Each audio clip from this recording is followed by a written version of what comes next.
I hope you're doing well. I'm going to go ahead and bring up Gwen for a moment. We have a special announcement. Hey everybody. Welcome to the medium frequency with Raven. And also today she has a special announcement too. We want to I'm glitching. Sorry about that. We want to welcome Christopher down to the network and to Raven's show. He's going to be her co-host. How bad am I glitching? You're glitching a lot.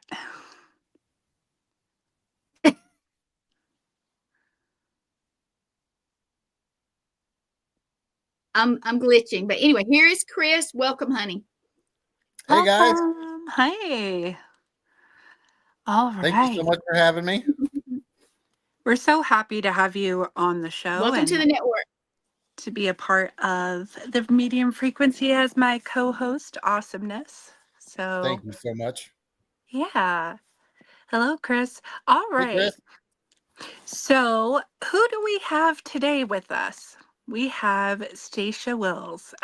Stacia Wills has created Wardrina and is an absolutely fantastic medium. She's also known as the Mulfer. And we are so excited to have her go ahead and come on up. Hi, guys. Hey. Hi. I want to say I miss you, and it hasn't been that long. It was a wonderful weekend. It was a great weekend. Yes. And thank you, Chris, for wanting to be my flannel buddy. That's right. Absolutely. We're flannel literally friends. just pulled in from Boston. We are back. Well, not Boston. I'm sorry, Salem, and back in Cleveland.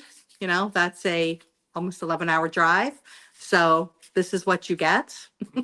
You're beautiful. Don't worry about it. Thank you We so love much. you the way you are. Guys, right. I had so much fun with you guys this weekend.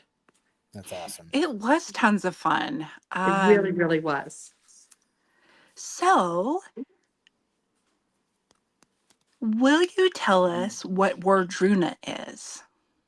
Wardrina is something very dear to my heart. Around 20 years ago, I had a vision. I was actually working in power plants. I owned an occupational health and safety. I was in a lot of the power plants, you know, on the East Coast. And through this time, I started getting visions and hearing messages that I was to create a healing network. I didn't want to give up, you know, my occupational health and safety. I couldn't understand what they meant by, you know, creating something else. It was very successful, lucrative. And I'm thinking, you know, what else am I supposed to do? So, you know, my friend Gina, who, you know, you have all met, she's part of Wardrina. God love her. She's been there since the beginning. I said, what does this mean? And she goes, well, you're going to have a business like this, like, you know, my occupational health and safety, but it's going to be different. And you're going to be in Cleveland. Like, okay. So years go by and I am healing myself from generational trauma. Listening to my guides, going through what I need to go through, certain mediums, certain healers, they were all coming, you know, in my path, especially men on the power plants. There were a lot of Reiki masters and, you know, I was doing readings. And when I say doing readings, it was like, sit down, you're getting ready to have a heart attack. Or by the way, the precept is going to go out. So I was also, I think the universe gave me this opportunity to really enhance what I already, you know, I already had.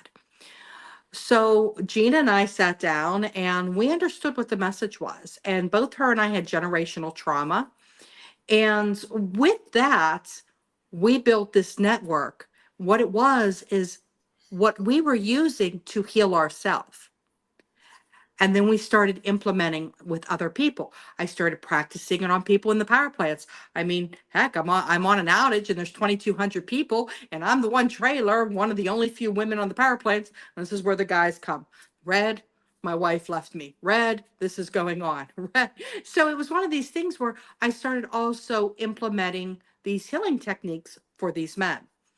So fast forward, and it is about 7 years ago. Oh, wow. when the universe spoke a little bit more, says they're coming forward. And, more and more kept coming forward. The therapist started coming. The I'll wave in the kitchen. There you go. So, We love you too, Thomas.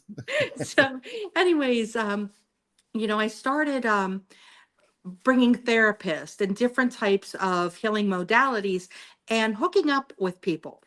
I looked at what I did on the power plants and I was a network. I didn't want to employ the doctors and the nurses. I did subcontracting. So then when I looked at the healing portion of this, I'm like, I don't want to run all this. I want to find the best people who are running the best businesses. I want a Rolodex. I just want to be here's a therapist, here's a hypnotist, and sending them and us working together. So it was almost 2 years ago, I said to the universe, okay, I built all this. Now what am I supposed to do? And within a short period of time, all of you just boom, right in my lap. And it's been an amazing journey. We've had wonderful responses. But what I have found out, us, the mediums, the shaman, are really the first stop in healing. A lot of people have done talk therapy, they're done with it. They want that little bit more of a taboo. They want to get in touch with the loved ones. They want to know why they're hurt, and therapists can't give that to them. So they come to us, and then we recognize what healing they need. You got grandma saying, this side was an alcoholic, and dad's side is, took off, and you're looking at what the uncle did, and here's this, and here's that. And when you actually regurgitate it in front of a client and they have never told you anything, all of a sudden their eyes get really big. And then you look at them and say, you need therapy. I got a therapist for you. And you just slide them over instantly. And they're more accepting at that moment when you've just ripped that scab off. They're just sitting there. And I've seen it so many times. So we send them to the therapist. And the therapist I send them to always use EMDR. We're doing the talking. They're doing, the fixing. We're pulling it out. They're making it easier to live with. At least those are what my therapists, that I have chosen to do. So, sometimes, they come back. Sometimes I don't see them for a year, and that is fine because they're going to the hypnotist and they're going to the Reiki healer. They're going to the dietitian. They're going to the group therapies. They're going to Esquine.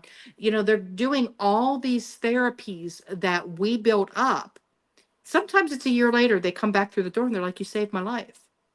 That's amazing. And now I'm ready to have another message. And once you start fixing those past traumas, it also helps the DNA line. You're helping the ancestors. You're moving forward. You're helping the next generation. And that's what Wardrina is about. It's honestly Wardrina means keeper the secret, she who whispers. And we're taking kind of those taboos and really bringing them out and saying, this is therapeutic. I had a psychiatrist from the Cleveland Clinic sit in a session. And, the woman said, it's absolutely fine. She can sit here.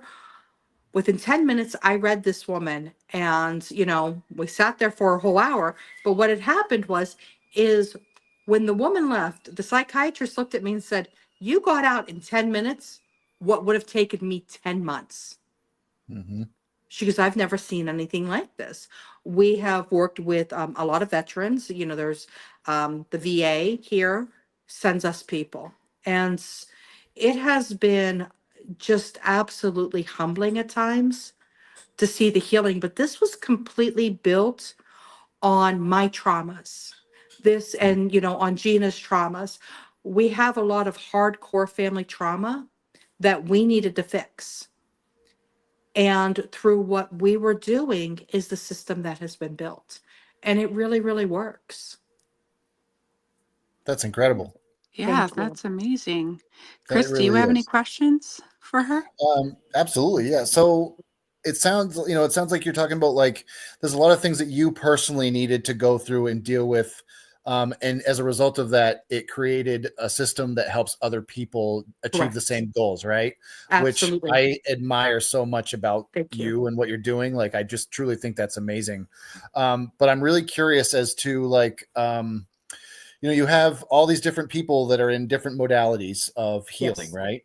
correct. What would you say has been the most difficult to organize throughout your time with Wardruna? I guess, if that makes sense, Collecting enough therapists therapists. because Okay. they have to be we need therapists in each state. Mm-hmm. And that has been the hardest. We're working on a network. Um, it's just, it's the licensing, Okay. and we also have holistic, doctors that come on board, and some of them are certified in multiple states. But I'm going to tell you, it's really the licensed professionals that are the hardest. It's not that we can't, that we don't have them. It's sometimes I get them to fill up really quick. It's Okay. like, wait, I can't take anymore. Right. So Yep. there's that. The ones we're looking for are spiritually based, to understand that, you know, when somebody's hearing a voice or grandpa shows up at the end of the bed because they passed away, does not mean you need lithium and a lobotomy. Like grandpa showed up at the end of the bed. Yeah, I And know. Right? so there's a lot of therapists that are open to that. But, once again, with state regulations within borders, I can't have somebody call from Connecticut and I give them a Cleveland based therapist. It has to be a Right. Connecticut based therapist. You have to have it within the state. So I that's see. been the most challenging. As of the shamans, we have the largest group of diverse shamans. They are wonderful. We also hypnotists, we have three of them, Reiki masters. All those are pretty well, covered. But like I said, Mhm. it's the medical licensed therapist making sure we have enough for each state. All right.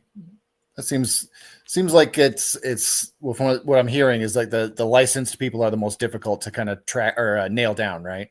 Correct. Just Yep. finding ones that are willing to, um, say, we're going to start. You're in Washington State, and any clients that are in Washington, we're going to move to you.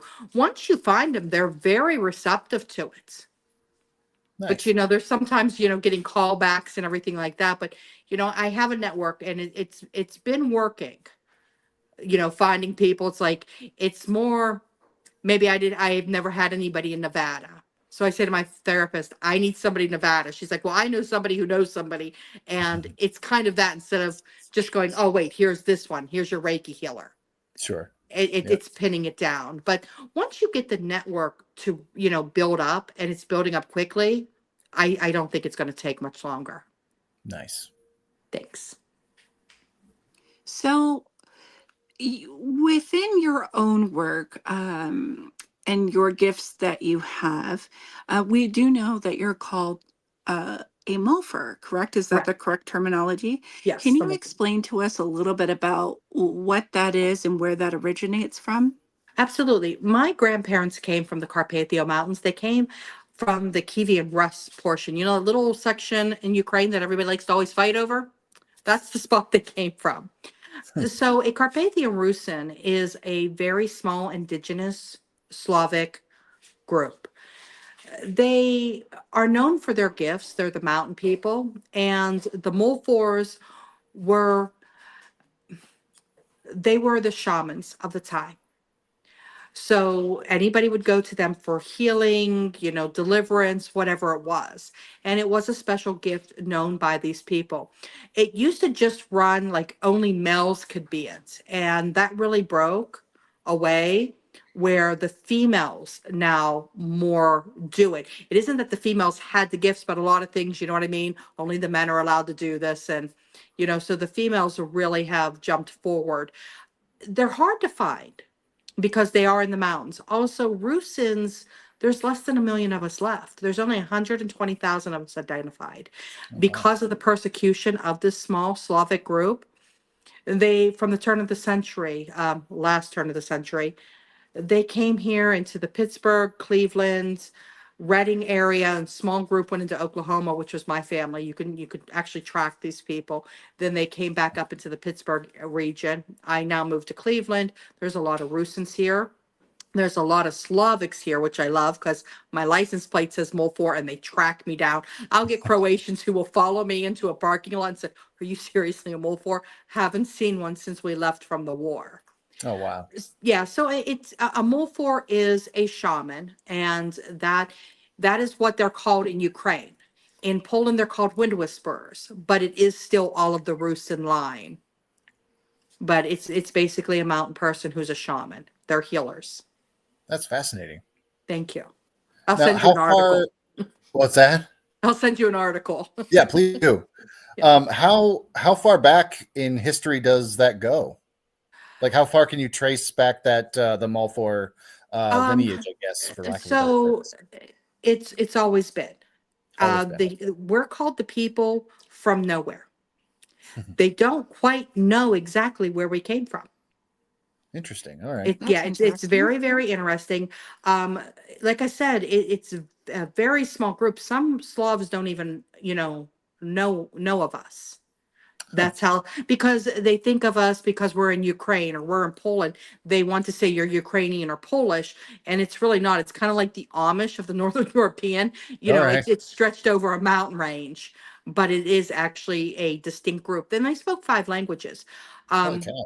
it goes back. One of the oldest peace treaties I could find, because my sister did 23andMe, and we're like, where did we get this little smidge of Greek in us? Like, that's the oddest thing in the world when you're a Rusin. And, I understood the Siberian, I understood the Russian, because that's right within that group that you could have a little bit of those, bloodlines within there. But where did this Greek come from?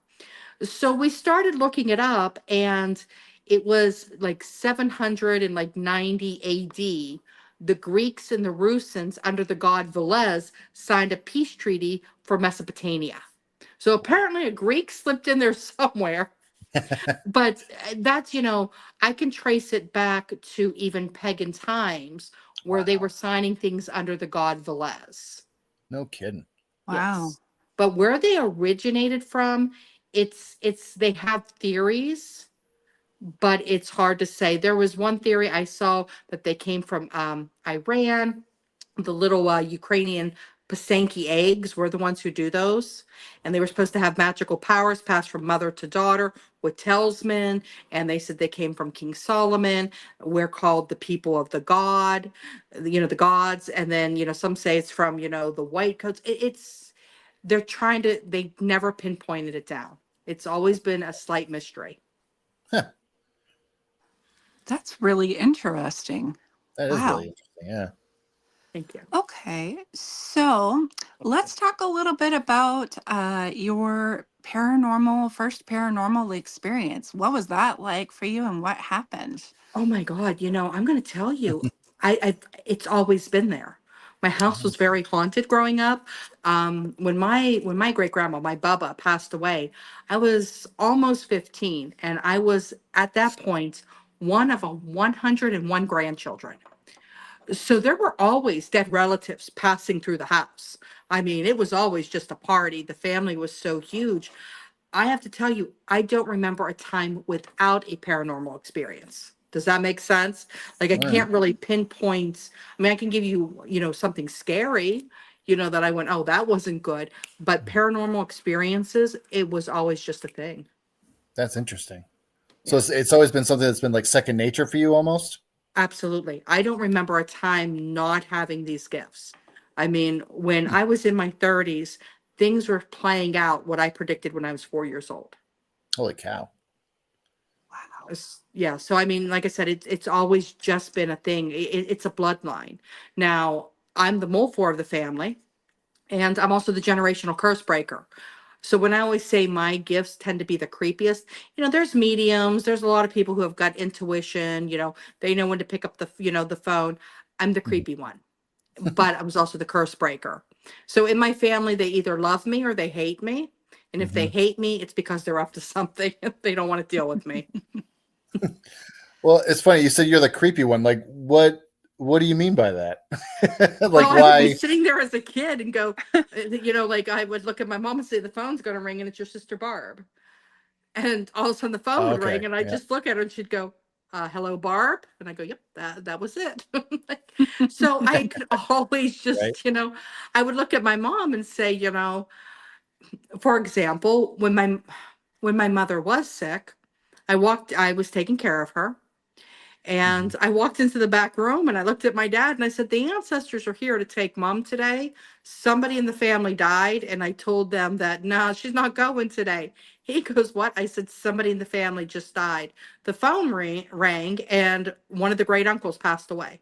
Okay. Yeah. Oh, But I was in the wow. back room. I started seeing them come through and I'm like, oh yeah, that's not happening today.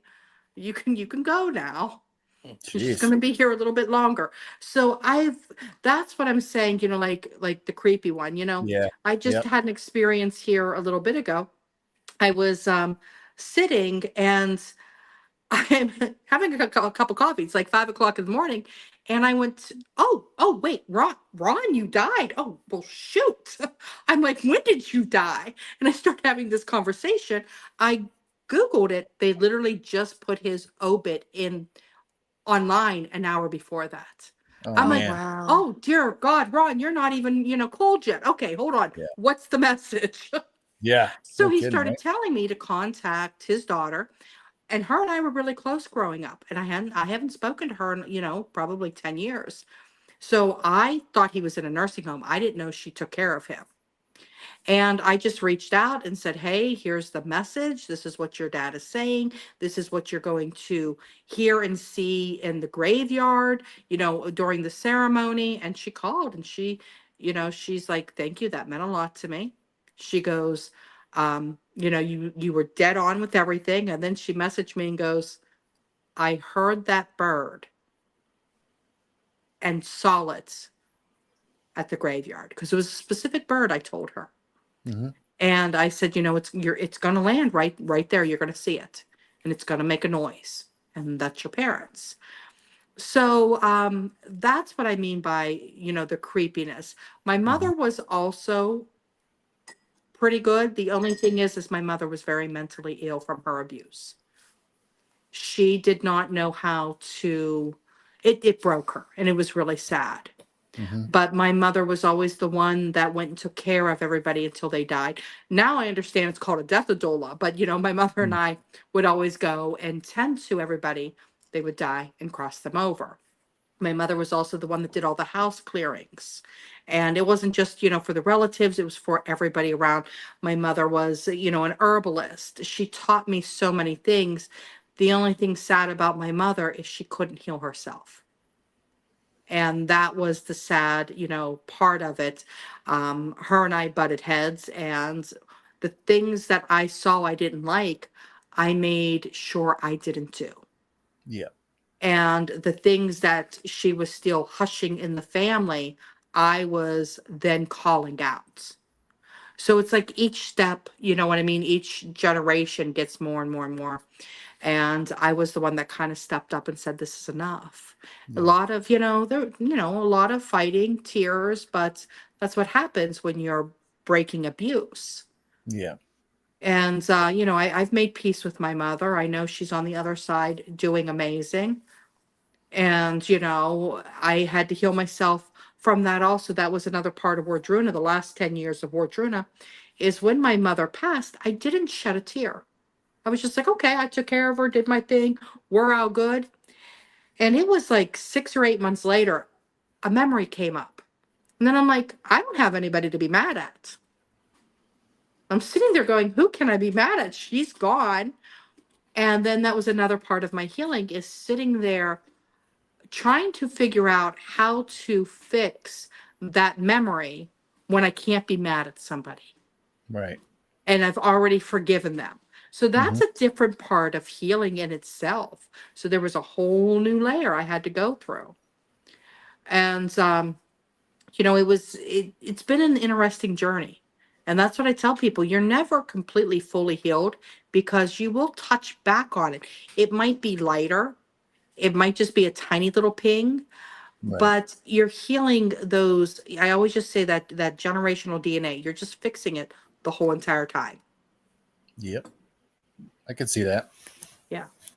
What are some, when it comes to helping people with breaking generational curses, what are some examples of what you've done to help them with that? So maybe some of our people watching can understand it. I mean, I've had I've had cases where people were ready to kill themselves that night, and I sat up with them and talked them off the ledge about, leaving their children behind. And like, I have to explain to people that our trauma is there for a reason.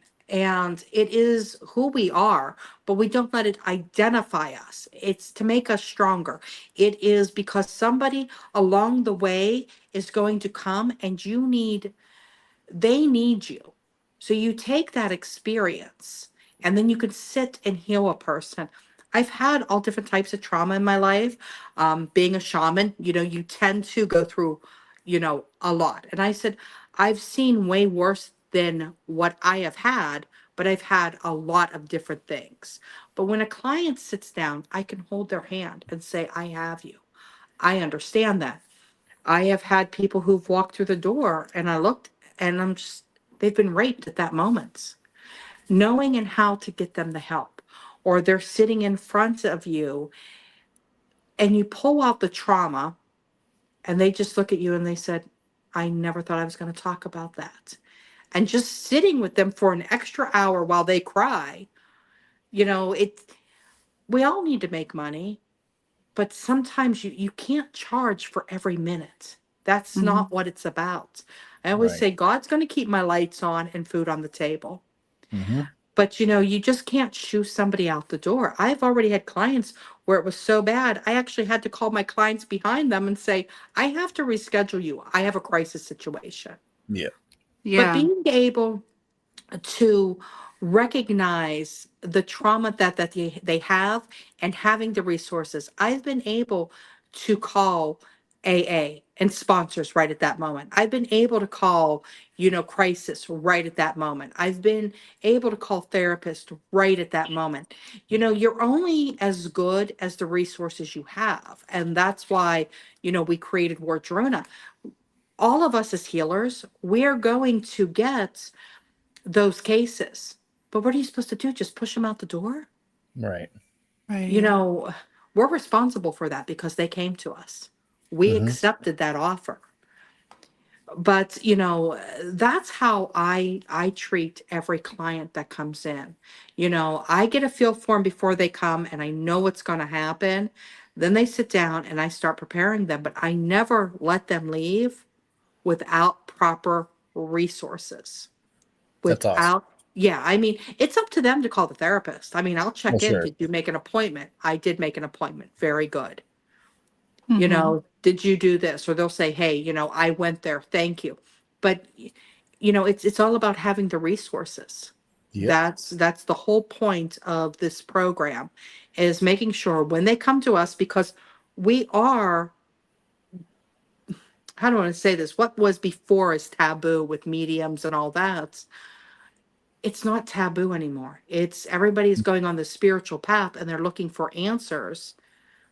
And we're coming, they're coming to us, but we still have to have that medical portion. I've had people I had this one woman, she came down, she sat in front of me. She goes, I'm having a spiritual awakening and I'm feeling her. I'm like, yeah, no, you're not. You have a vitamin D deficiency. And she goes, no, but I'm hearing voices. I said, yeah, they're telling me that you need vitamin D. Let's look that up. I Googled it and it showed vitamin D deficiency will cause you to have auditory hallucinations. And I said, ma'am, I says, do me a favor. Just call your doctor and get blood work done. She's like, I don't know. And I said, listen, if I'm wrong, I will pay the difference. I will pay whatever out of pocket. Can you just do this for me? She calls me a couple days later and goes, I'm in the hospital. My vitamin D was so low. I said, well, there you go. That's what that. So it's also knowing, like I said, this isn't just, smoke and mirrors and card tricks. This is Mm-hmm. actually listening to the other side. Because I always say the dead are here to fix the shit they created. They truly, isn't it I true? like that. Yeah, I Yeah. mean, Chris, you may use it. But they want to help. Just because they passed over doesn't mean that they still don't love. They just lost the meat bag of, the body. It's the soul. And pretty much they're fixed. they're past, they're past all that. And now Right. they want you to get past that. Mm-hmm. So, it's just giving the message, helping them. But the next step is giving them the resources to help them while they're here. Mm-hmm. That's cool. Thanks. Yeah. I have a mediumship question for you. Yes, So you said you've been doing this your whole life, right? correct. So this is like mediumship and psychic work has never been anything that's been like um, different or odd. I mean, maybe still different and odd, but like it's always been second nature to you. Is that right? Correct. It's just like breathing to me. So I'm curious about like for myself, right? I Mhm. had no idea any of this was a thing until like 10 years ago. Like if you had told me I was going to be a medium 10 years ago, I would have laughed in your face, right? So do you find that that's common with people? Like, because I feel like sometimes, you talk to people that have awakenings later on in life, and then they kind of blossom into their gifts. And then you have other people like yourself and, and even like Raven that have just kind of, they've had these things their whole life. They've been acknowledging them. So I guess I'm curious about like, what is your take on the duality of that? Like people that come into it later on in life and people that have always known, you know what I mean? Like, Well, and why would that be? Tom and I talk about this a lot. I Mhm. believe every child is born with the knowledge you can see. And the reason I say that is they claim that all babies have synesthesia. And if synesthesia is being able to see colors, Oh, okay. Okay. different things have personality. You might see somebody walk and see sparks. It's a neurological disorder, but it has to do with basically like seeing auras and everything. Oh, okay. So I believe we all can see that until the critical thinking portion comes in. Adults will go, no, no, that's there's nothing there. That was just Right. a noise. That's Yep. just the wind. And so then it starts overriding like, around 6, 7, 8. My family didn't do that because that's who they were. So when I said I saw something in my bedroom, my mom's like, what was it? Was Nice. it good or bad? Right. And do I need to go get holy water? So, when you grow up with it and everybody in the family talking about it's like, I saw this ghost as a child, I saw this creepy thing, this, that, it doesn't shut down. Right. So then at different points of your life, it can be a tragedy. It can be a healing. It can also just be the normal cycle for maybe a woman going into the crone state. Not no longer being part of that, maiden and mother and giving the life force that's drying up. That's why you see a lot of women once they start going through the change, the gifts increase because they're not giving that life force anymore. So Interesting. yeah, so I mean there's many different ways, but I do believe we pretty much all start out with a gift Hmm. and then it gets shut down, just by dogma and life. Yep. That makes sense. Yeah. And it's unfortunate too, because it's like I like in my own life, like I said, there was so many times where it's like, oh, like I remember seeing like a neighbor of mine who passed away, and it was like he was down his driveway. And then I remember everybody being around me, and I was like, I can see him. And everyone's like, no, you can't. Like, he's dead. Like, what are you talking about? Yeah. And how old were And, you? and then it shut it down for me. And I'm like, well, I guess I must be imagining things, Yeah. like, Well, that's so it. And much to what you were saying. how old were you when that happened? Oh, geez. Probably 8-ish, maybe, Yeah. if I had to guess. Yeah. And then that's right around the age where, when they tell you no, then you start overriding it. And that's where the critical thinking. That makes sense. Yeah. And then you When, have, what's that, dear? oh, go ahead. No, I was just going to say, and then you have, you can have near death experiences, you can have sobriety, you can have divorce, you can have a tragedy, a death, any of those things Are you can reading me kick right now? pretty much. But any of those things can kick it back into place Yeah. because, like it says, like a near death experience or any of those, it's, you're coming in touch with your soul again. Yeah. Something had to step in, and it's usually your soul, a higher vibration. The guides are coming in to save you, and you're reconnecting. You're starting to see them again. And, it's not just that imaginary friends. Right. I love that. That's cool. Thanks. When it comes to your mediumship from childhood to now, where have you noticed things like, were there monumental times when certain aspects within your mediumship opened up more? Like, you know how like a rose will bloom? Like, were there different layers as to where like different more in-depth abilities ended up popping up at certain times in your I'm life? gonna I'm gonna say yes. I mean, Question. it's just the natural cycle of living life. There was a different depth to it once I had my son. That became a protective, tuning into his needs and understanding things around him. So that was something I didn't have before, but it was a new layer, increasing it. I've had several near-death experiences, and each one has jumped my gifts. So, I mean, as everybody know, I just had one November 1st. And when I was in the hospital, I watched this man walk into my room. He looked like Obi-Wan Kenobi, just a brown cloak. And he handed me a ball of fire. And I'm like, okay, this is going to get interesting. And then all of a sudden, all the hospital staff was in my room, in and out. I have somebody sleeping on, the windowsill, and he's just like, I'm comfortable here. This woman's like, I just want to talk to you. And now her grandma speaking Mandarin to me. I'm like, okay, we've got to try to figure out what this means. And the message made sense. So there are different things. There are life experiences, there's tragedies, there's accidents, childbirth, but also the near-death experience. Just like, the last thing, opening it up, all those things also increase your gifts. I Okay. That mean, makes I perfect saw, sense. yeah, I saw a jump in him when my son passed away, because that's a release of DMT in your body. Stress will cause that. So we have that, and we also know that is causes, to be able to see what they call God. So when you have that experience of that deep of grief, for the longest time, I was seeing things that I don't think anybody should see. And it wasn't me going crazy because my son passed away. The veil to me was that thin. Hmm. And I wouldn't even read anybody for a while, because everybody's like, oh, I'm sorry, you can't read because you probably can't right now because your son passed. I'm like, no, no. What I'm seeing, nobody should be able to see. And I had to actually let that calm down a little bit before I was ready to do a reading.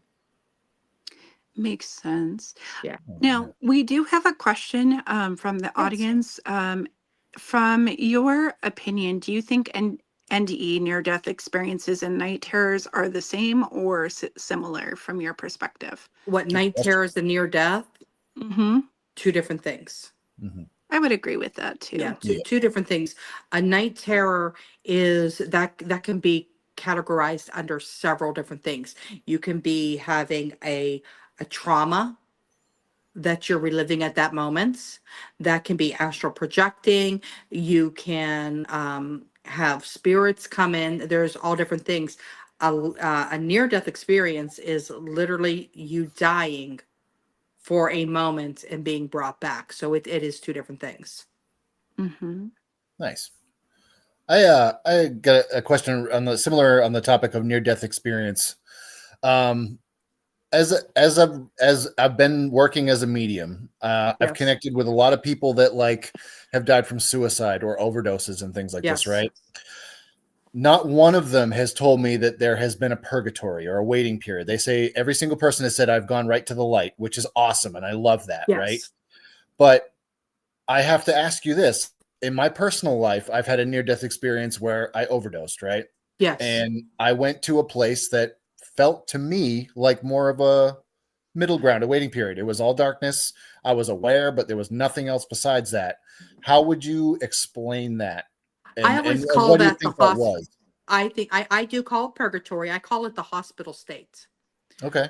where when I see them, there's times I see them kind of like in a fetal position, and I've had other mediums kind of tell me the same thing. It's a healing portion. I can see angels and family members. I might see pets. You Mhm. know, I can see saints. I see them all around. When they go down, I usually, when somebody passes, usually like about 2 weeks. You know, they could be bebopping around. But Mhm. I've had people that passed, and you know, it's like 6 weeks afterwards, and I'm like, I don't necessarily want to poke them. Can you come back in about 4 months? Mhm. I'm like, they're at a healing portion. I can tell you this, this, and this about them, but to have that full blown conversation, can we let them heal a little bit? Okay. Sometimes I've had to go in and pull people out of that sleeping because sometimes they were just in that slumber so much. And I'm like, Oh. okay, come on, let's go. Um, I've had suicides and overdoses. There, you don't go to hell. You know what I mean? No, I You don't you believe go that. to purgatory just like we all do. It's a little hospital place. You know, depending on what the trauma is, it might be a little bit longer. Okay. You know, some pop up right out. Some go to sleep for a little bit, but it's healing that, what has been done on this side. But then they come up and out of it. At least that's what I have seen, That's a or great how I answer. can explain it. That's really, I find that extremely fascinating. And like I said, I love that answer. Thank you. Along that same topic, if somebody is in that hospital room, as you were talking about, right? And say you are connecting or getting information about them, but they're still in that state. Do you consider that talking with their guides, or do you consider that talking with them directly in a way? Like how do you explain It's that? more like it's talking to them, but I also read the Akashic records. So maybe I'm getting information a little bit differently. I'm reading from them. You know, there is a reading I had, if I can share, which still Please do. totally to this day Mhm. blows my mind.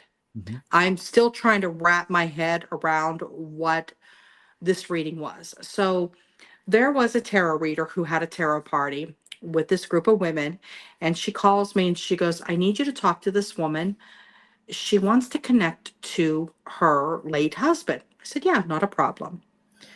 I go over to the house, I walk in, and the husband says, I want you to go to the back room. I built that room. I want to show it to you. So I look at her and I said, did your husband build an addition on the room? She got on this house? Yes, he did. I said, he wants to show it to me. So I went in, and at this time, this little poodle's walking with me, just a miniature poodle, and cutest little dog. And I'm back there, and he's like, I do not want her to sell the house. I said, ma'am, he doesn't want you to sell this house. She goes, it's going to be one of the questions. I wasn't sure. It's a big house. It's just me. Beautiful house, by the way. It's on the water up here. It's gorgeous. Nice. So she asked me to sit at her island. I sit at her island. Now this dog is like scratching me. And I look down at the dog, and the dog goes, I'm her husband. I'm like, what? I'm like, yeah. What are you talking about? Like, I'm talking to the husband. He's right there. He goes, no, I'm her husband too. So I pick up the dog and I look at him like, what are you talking about? And I put the dog back down, runs over, and I have a picture of this dog just sitting like this, looking at me on the island. She's holding him. And I said, okay, listen, I don't know how to tell you this. I said, I'm a little creeped out, but this dog wants me to ask you a question. She goes, okay. I said, when did you get this dog? When was this dog born? She goes, well, this dog was born on a year after, on the same day my husband died. I'm like, oh shit. Okay. Here we go. I says, ma'am, I don't know how to tell you this, but that's your husband. This dog says he's tired of the food you're feeding him. He wants a chili dog. She goes, oh my God, chili dogs were my husband's favorite food. That's I says, awesome. but I don't understand because your husband's right there and here's the dog. I said, are you dating somebody? She goes, I am. I says, yeah, the dog is saying, I sent this man to her. I like him and it's okay. And I says, by the way, the dog's telling me you're supposed to sell the goddamn boat. And I said, what? She goes, my husband hated that boat and the dog won't get on it. I said, okay. So I looked at her. I says, I got to go. This was way too much for my mind. I have to go figure things out. Yeah, I don't blame you. Yeah, so I'm just like, I go home, I soak in some salt water with some candles, and I start meditating, going, what is going on here?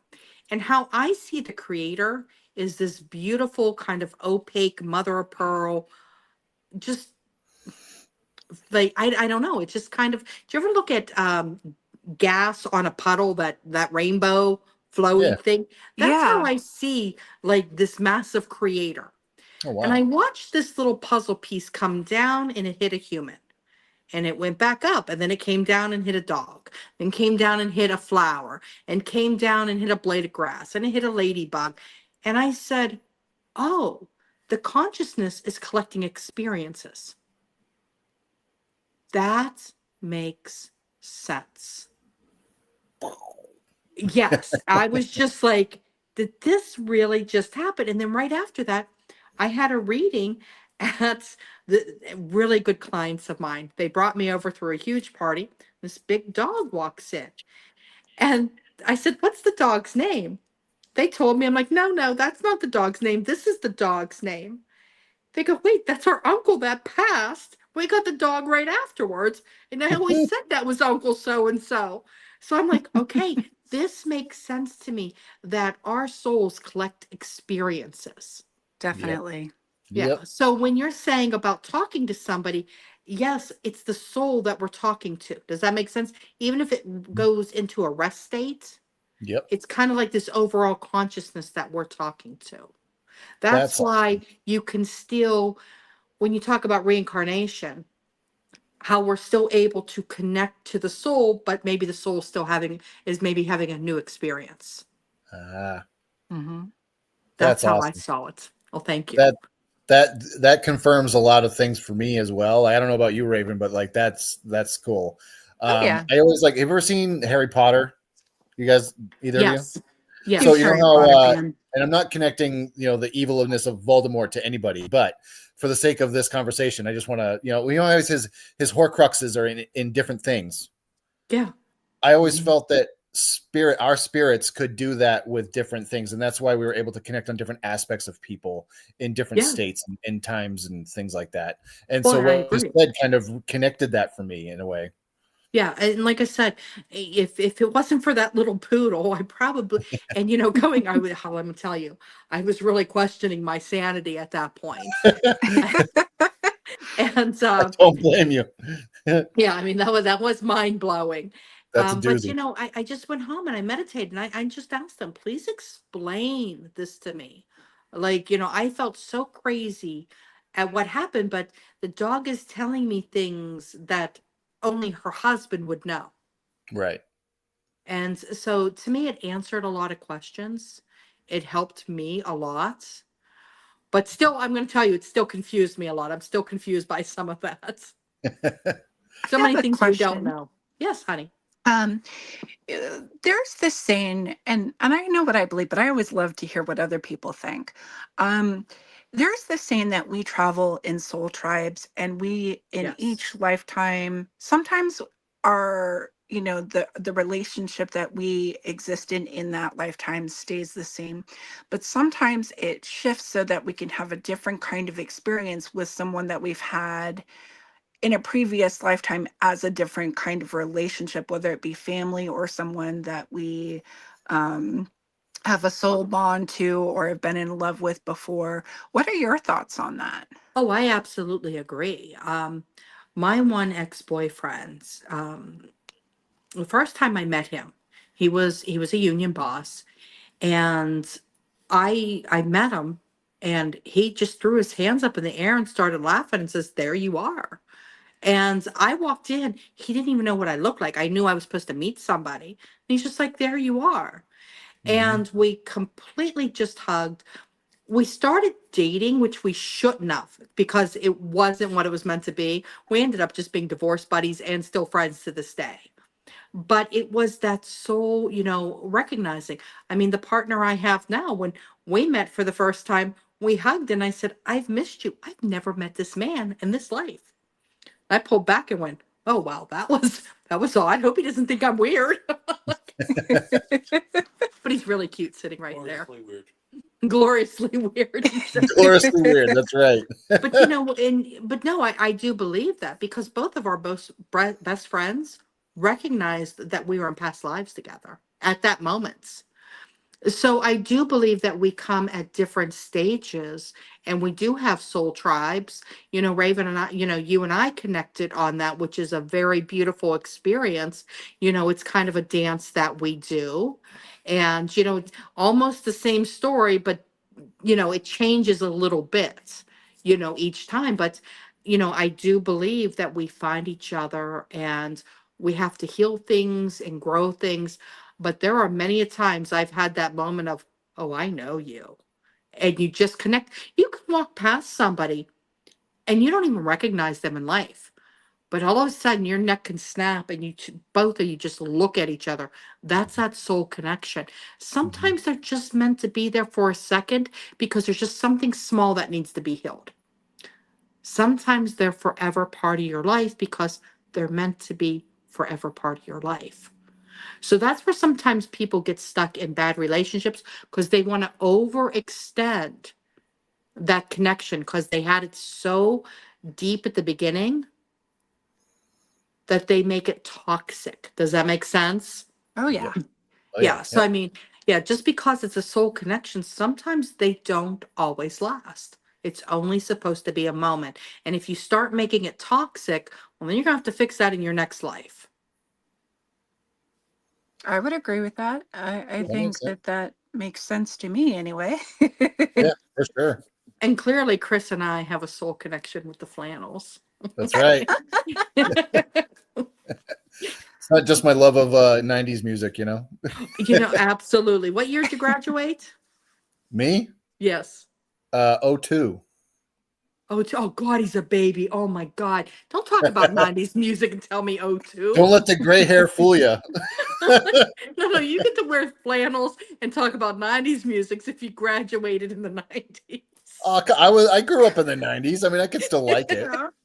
Okay, I'll give that to you. You were a I baby. graduated in 2002 as well, and I love 90s music. Oh my God, I feel old. No. You're not old at all. I'm the grandma of the group.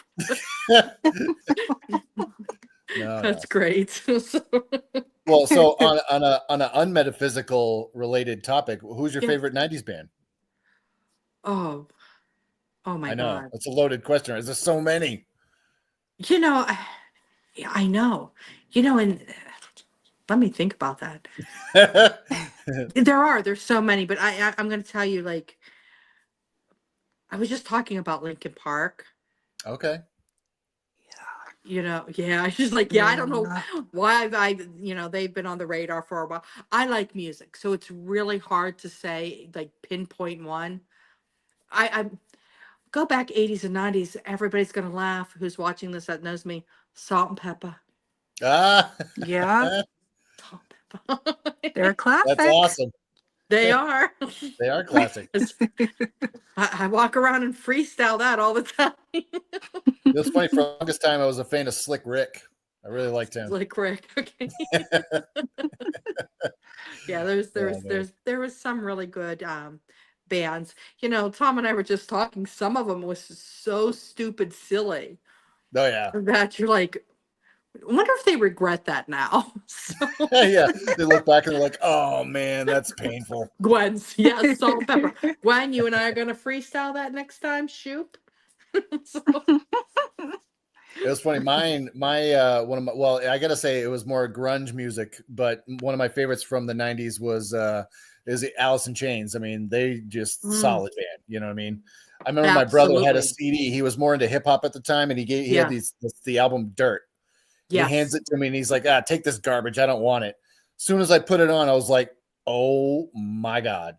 It But you changed my know life what? forever. Extreme. I loved Extreme, but Oh I'm yeah, gonna tell Stream's you, great.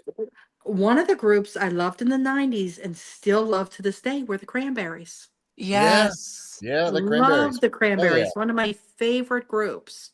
Yep. Absolutely love them. They are good. I like them Yeah. guys too. There's Yeah. What I about so the mean, Gin much good Blossoms? music out there. the 90s music was all over the board. I mean, you Yeah. had, you know, hip hop, rap was getting hardcore right around that time.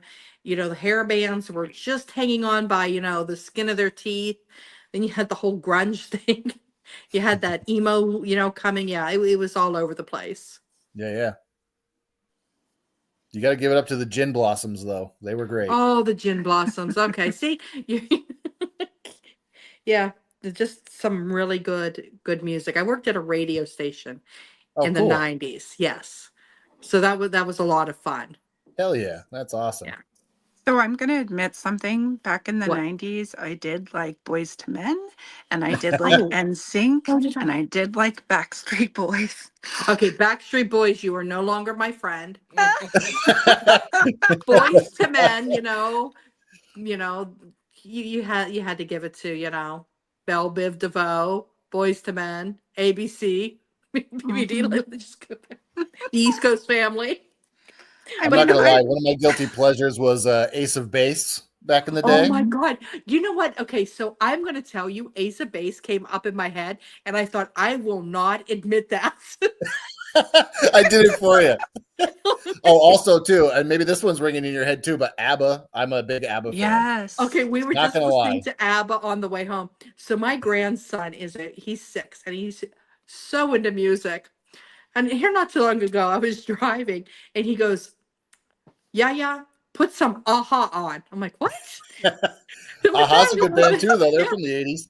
yeah. And I'm driving a little bit more, and he goes, yeah, I'd like to hear some ABBA. I'm like, where are you coming up with this stuff, kid?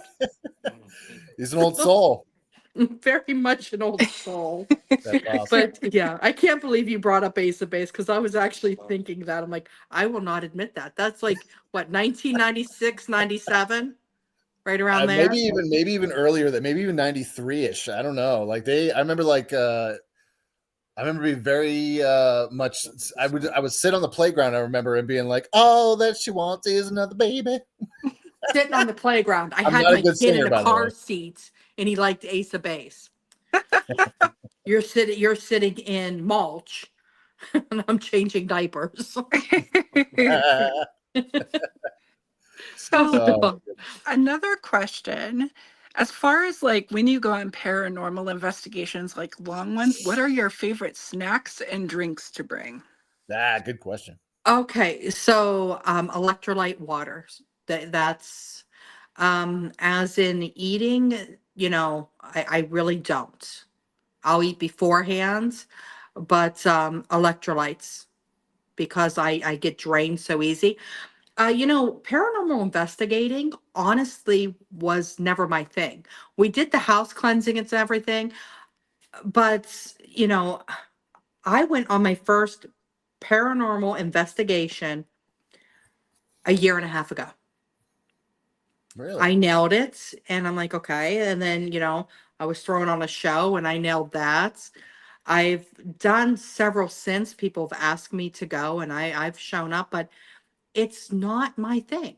I do them. I'm good at them. Don't get me wrong.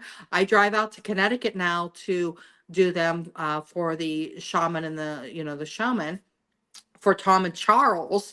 I enjoy doing them at the time for them, but I just don't go out and do them, if that makes sense. Fair enough. Yeah. And I will say, Raven, you and I were just at one yesterday night.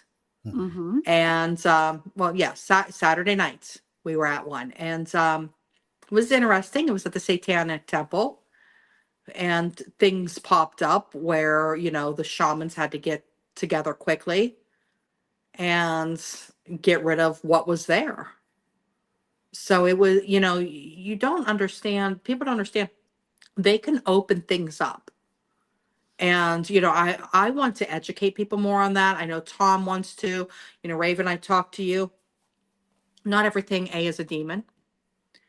And, we need to educate, people on what elementals are and residual energy, and, Yeah. how to properly respect property. And it's not a demon. Don't make it a demon. And not every damn doll is haunted. Not every object is haunted. Stop calling it in. You know what I mean? You are creating a mess. And if these people actually ever met a demon, they wouldn't talk about it. Right. They wouldn't Yeah. know what to do. So, oh, hi, Lauren, honey. Love Hi, you. Lauren. Hey, You Lauren. know, they wouldn't know what to do. And I mean, people like Lauren and Danny, the radicals, and Tom and I know Raven, and we do know how to handle those things. But these people are, there's people running around thinking it's cool to have all these haunted objects in their house. And it's not. I don't understand what the fascination is. I think it's easier to put your trauma on a doll and say it's haunted and carry that around than fix your damn trauma. Seems And, reasonable. it's easier to deflect onto other people and objects instead of look in the mirror and say, I have an issue. It's easier to go to a house and look for ghosts than deal with the skeletons in your closet. It's Mhm. easier to say there's a demon over there instead of dealing with your own inner demons. And that's what I have noticed. So that's part of Wardruna is helping people, not take those things, heal them instead of just keep casting it out and wanting to carry around haunted baby dolls. It's funny you mentioned that because earlier today I was in a conference call and there was this young lady who had about 200 dolls that she was claiming to be haunted. And What's then what's the statistics on that? Just curious. I, I have known maybe one or two haunted dolls that I've Mhm. actually come across but from my own experience, I don't think that $200 dolls are going to be haunted, honestly. No, I mean, not even if you set them in the middle of a graveyard and do a seance and call them upon to live there. It's not going to happen. That is too much trauma that needs to be fixed. That Right. is wanting something. And, you better watch what you ask for Mm-hmm. because you keep calling upon it and it's going to happen. We didn't have haunted baby dolls when we were little. We went outside and played. We didn't, watch and wish and want these things. Everybody wants to be the next YouTube sensation, and getting the scares and the bumps and the jumps and the demons. No. I was walking around Salem yesterday, and when I looked to what people think a witch looks like, dressed and everything, I'm like, I'm not a witch, I'm a shaman, but here I am walking around in a flannel looking like a PTA grandma. And I'm thinking if these people only knew, but I don't have the black hair and the black eyeliner and everything. I'm like, you don't have to give that out. You know what I mean? Take time and learn nature and learn your ancestry and learn your family and heal your trauma. That's how you become good at your craft. Mm-hmm. Right. Yep. Not, running around with haunted baby dolls and, running into places looking for demons. And that's not how this works. Right. I'm curious about your thoughts on this too, like as far as the demon thing goes, because there are certain religious modalities that will have you think that what we do is demonic, and there's nothing positive about it. And it baffles me. Now I understand that in the Bible there is talk of, I think it's in Deuteronomy, they talk about Yes. not seeing or seeking um, prophets and things like this. I believe. Don't quote me on that, but nothing in the Bible says anything about it being demonic, and I just certainly don't think that on that level of vibration, demons aren't going to be like, I love you so much, and here's what's going to guide you to the better thing. You know what I'm saying? So, like, what is your opinion on that? So, being a Mulfor, and if you've ever sat in a session with me, the saints do come marching in. I have the saints all the time. There's been times they've been on Spirit Box and Mother Mary comes in and actually gives a message, or we're doing a Reiki session and somebody looks up and says, Mother Mary's behind you. Mm-hmm. So is that evil? How can that be evil? You know what I mean? That's what I'm How saying. can a loved one that you're not conjuring Do you see what I'm Right. saying? There's a difference between conjuring and letting a spirit come to you. 100%. Conjuring, you have to watch. You can have mimics. Mhm. I've seen them. They always get something wrong. So I'm going to give you an example here. Ran into a high school friend of mine right after my mom passed. Right after. I was back. I was still living in Pennsylvania. And there was a motorcycle rally. Went to it with my dad. It was the first time him and my mom, didn't go to it together. He was upset. So I meet this high school friend and we just start talking. Haven't seen him since he graduated. He was a couple years older than I was. So we stayed in touch and he knew I was, a medium. We were friends on Facebook. And he says, my wife's a medium too. And I kind of looked and I said, are you sure about that? Oh, yeah, she gets messages. So then he contacts me. My wife wants to meet you. I said, okay. So I go to the house and I'm sitting at the picnic table and she looks at me and she goes, your mom is here. I said, okay. Your mom is wearing, she's got blue eyes. Yeah, okay, she does. She's in a blue house coat. Absolutely, that would be my mom. And she's wearing blue slippers. And I stopped and I looked at her. I said, okay. She goes, your mother wants you to put your high heels back on and get marching and go to work. And I said, what? She goes, she wants to see you dressed up with your high heels. Now, I was a businesswoman. For meetings, I'd get dressed up. Power plants, I'd wear steel-toed boots. And I looked and I stepped up in front of her and I said, you need to back up. That's a demon and you don't have real gifts. She goes, why would you say that? I said, first of all, my mother hates high heels. She called them hooker shoes. No matter who wore high heels, she does not like high heels. My mother had feet like Fred Flintstone. She could not wear high heels. She hated them.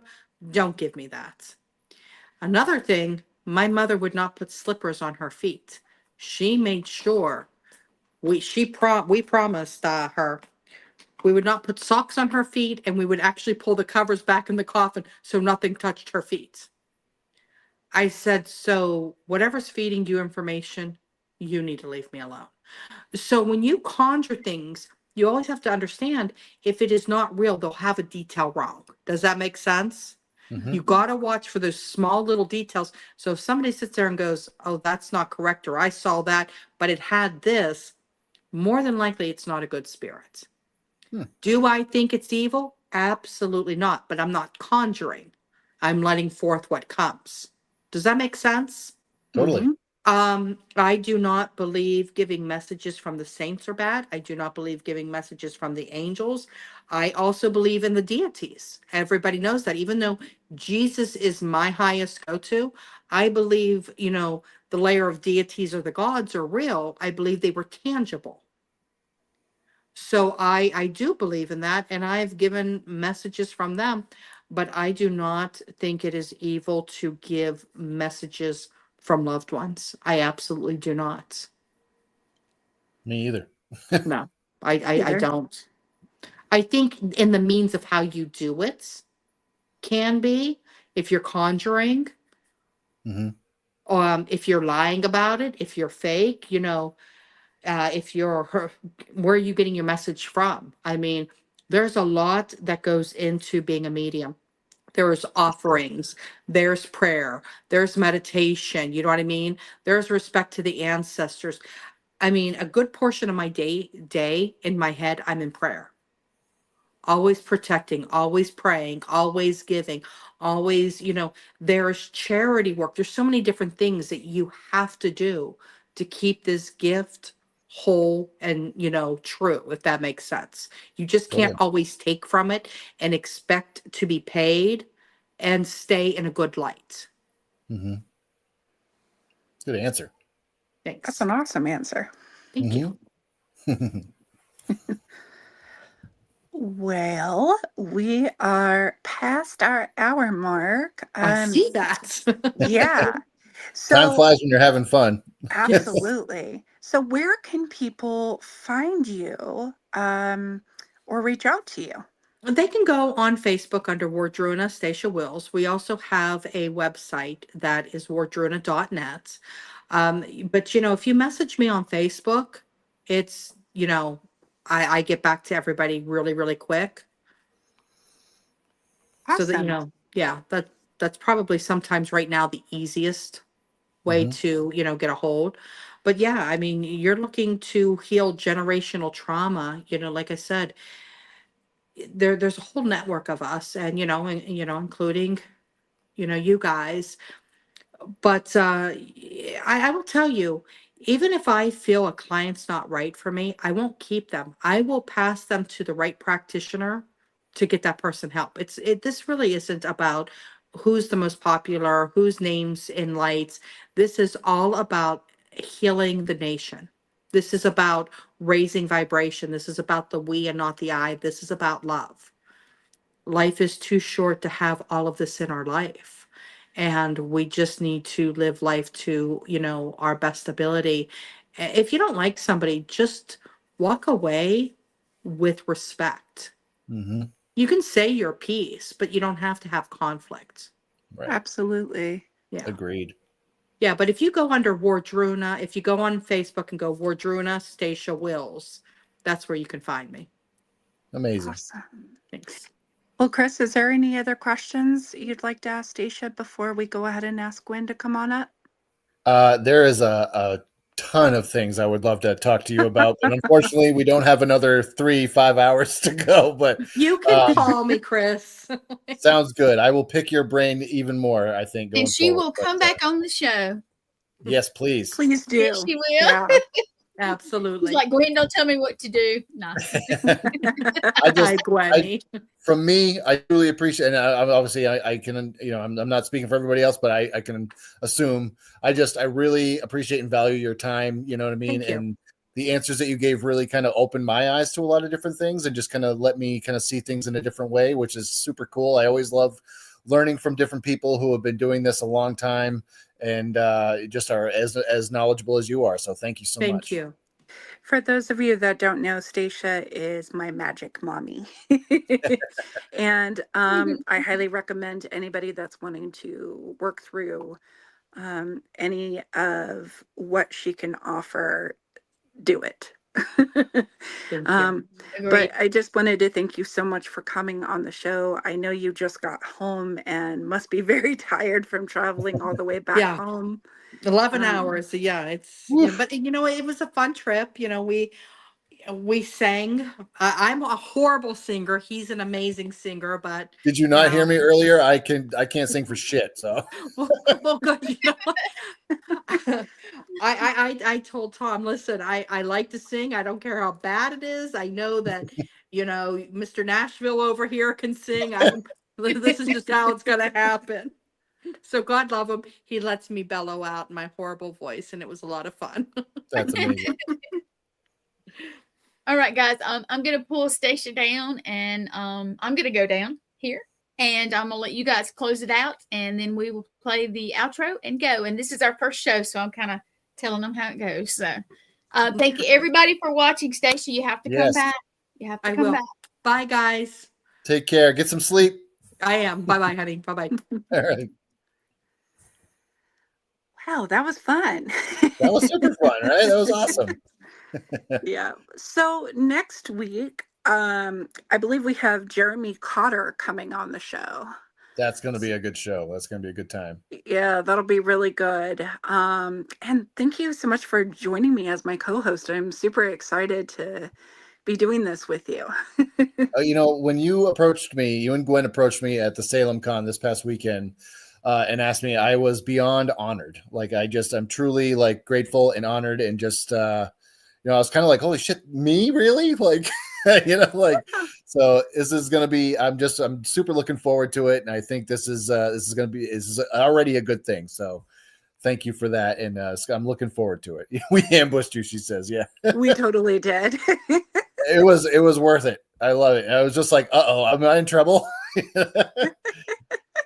No, not at all. I was talking with Gwen a little bit and I was like, I really feel like I need a co-host, and it's just Spirit's been bugging me about it. And I was like, I'm not sure yet. And then all of a sudden it hit me. Well, duh, Chris. So I talked to Gwen. I was like, Gwen, can we can we go talk to Chris? Because I think he would be perfect for this. And she's like, yeah, let's go do it. So we're super happy that you've joined the show, and also All Access Network. So Thank you. yeah. Thank you. That's All awesome. right, y'all. We are going to go ahead and close out. Have a wonderful week, and we will see you next time, 9:30 p.m. Eastern.